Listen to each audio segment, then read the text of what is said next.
sisiw.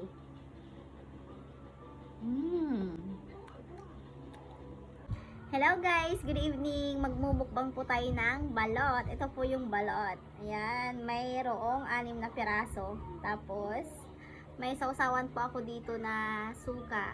Tapos may sili at sibuyas. Tara guys, samahan niyo po ako magmukbang ng balot. First time ko po magmukbang ng balot today. Tara guys, kain tayo ng balot. Simulan po natin. Ayan, bali 19 days na po to. 19 days, oo. Kasi nung binili ko pa po to, 17 days. Then 2 days, bago ko niluto, ngayon ko lang niluto. At magmumukbang po tayo ng balot. Kasi tabi po sa mga hindi kumakain ng balot, masarap po to. Ayan guys, oh. Higupin natin yung sabaw. Higyan natin ng suka. Ang linamnam.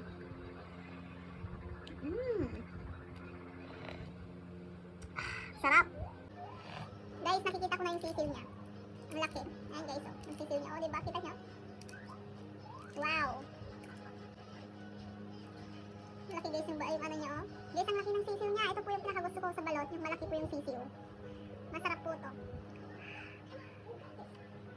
Wow. Ang sisil. Tapos higop tayo ng suka. Yummy.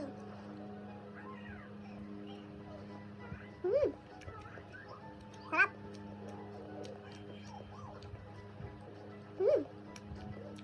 Kaya tayo ng sibuyas. Ang sarap guys. Tapos ang matigas to.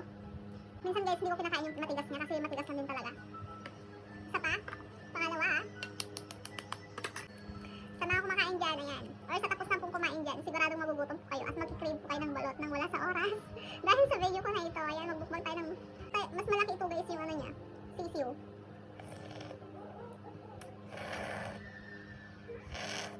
Wow.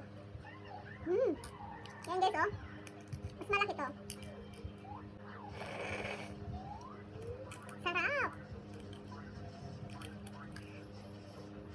Ayan guys. Kita nyo? Oh, wow, ang sarap. Guys, lagay ko lahat dito. At kain tayo. Guys, unahin natin yung may sisiw.